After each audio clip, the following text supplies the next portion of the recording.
Nikukaribishe kwenye Love Life Academy, na leo tumeleta somo ambalo litaweza kukusaidia wewe. Ni kaka, ni dada.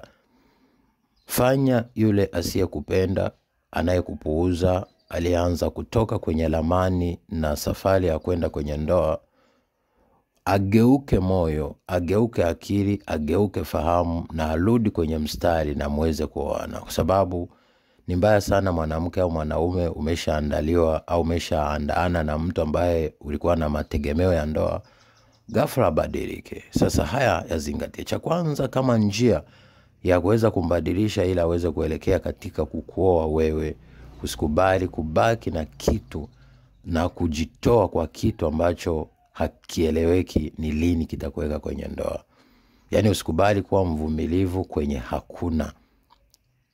Hilo ni jambo ambalo lazima ulifanye, kwa sababu ni mtu haeleweki. Lakini kama ni mtu ameeleweka na anahitaji kuweka kwenye ndoa, sasa hapo utakiwi kuchelewa, unatakiwa uchukue maamuzi ya haraka ili muweze kutengeneza safari. Lakini kwa yule ambaye haeleweki na hataki kuweka kwenye ndoa, sasa na wewe anza kutoeleweka. Cha pili, tengeneza maisha yako ya kuwa na option, kwamba huyu akiondoka basi naamini nitapata. Hata kama hujapata, wewe amini utapata. Maana kile unachokiamini ndo cha kwako, kile usichokiamini sio cha kwako. Kile unachokiona ni cha kwako, kile usichokiona ni cha kwako. Kile unachokinena ndo cha kwako, kile usichokinena ni cha kwako. Soma Mithali 18:20-21, anakuambia kifo na uzima huwa katika nguvu ya ulimi. Wale wanaopenda ulimi ndio watakao kula matunda yake. Kwa hiyo usipotamka, usiposema, kuna watu wanatumia nguvu za giza, kuna watu wananena maneno, wanafanya incantation, wanafanya matambiko kwenye shrine zao, kwenye vilinge vyao, wengine kwa watumishi wengine. Sasa na wewe unahitaji utembee katika njia ambayo inampendeza Mungu, lakini kwa kunena na kutabiri juu ya maisha yako. Lakini kitu cha tatu, angalia mawasiliano. Punguza au kata kabisa kwa mtu ambaye haeleweki, ili sasa umtengeneze scarcity, umtengeneze uhitaji. Kumbuka, vitu adimu vinatafutwa, vitu vinavyopatikana kirahisi vinadharaulika. Anza kutengeneza uadimu kwa yule mtu, kwa sababu haeleweki, ila anze na yeye kujuta muda aliyoupoteza. Kwa usiendelee kupoteza muda na nguvu na uwekezaji kwa kitu ambacho unaona kabisa hakitaki na hakiko tayari. Lakini kwa kitu ambacho kiko tayari na kinataka kuingia kwenye ndoa, usipoteze muda, kwa sababu kadri unavyopoteza muda na hauchukui hatua, ndivyo mawazo ya mwanadamu yanaweza kubadilika na yeye akachukua hatua nyingine. Kumbuka, maisha ya mwanadamu kwenye kipindi cha uchumba, watu hawachumbii mtu mmoja. Wanaume unakuta wana option nyingi. Kwa yule ambaye anakuwa tayari na yuko tayari kuchukua hatua, huyo ndiye anayeingia kwenye ndoa. Na hata kwa wanawake pia, anaangalia yule ambaye yuko karibu. Sasa sisemi kuchumbia uchumba wingi au wachumba wengi kuja kwamba ni vibaya.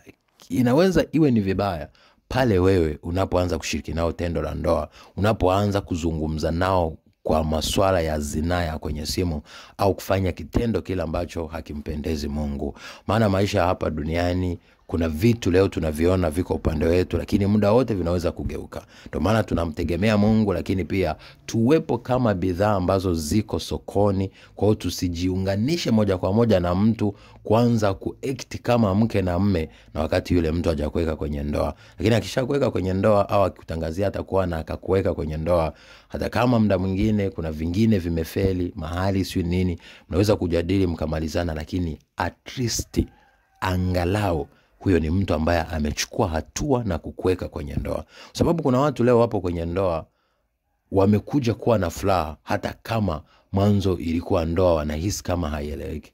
Lakini kuna watu leo walifunga ndoa za mafahali makubwa na gharama kubwa, lakini leo wanateseka. Kwa hiyo kupata ndoa ya baraka, tuseme ni mpango wa Mungu, lakini pia ni kama mchezo wa kamari, ambao ni kitu ambacho mtu yeyote anaweza kupata au mtu yeyote anaweza kukosa. Cha msingi ni kumtanguliza Mungu katika kila safari ya maisha yako. Kwa hiyo haya ni mambo ambayo ni baadhi, yapo mengi, zipo video nyingi nimefundisha. Kwa hiyo ukizingatia haya, utaanza kuona matokeo. Lakini kwa dada, jitahidi usizini kabla ya ndoa, na kaka, acha kuzini kabla ya ndoa, zini na yule mtu ambaye umeingia naye kwenye ndoa, na hilo tendo litakuwa sio dhambi na halitopoteza nuru na wito na thamani na huduma ya maisha yako. Haya mambo yazingatie, kwa sababu ndo msingi na stone, tutasema ni foundation stone for your success, to transport to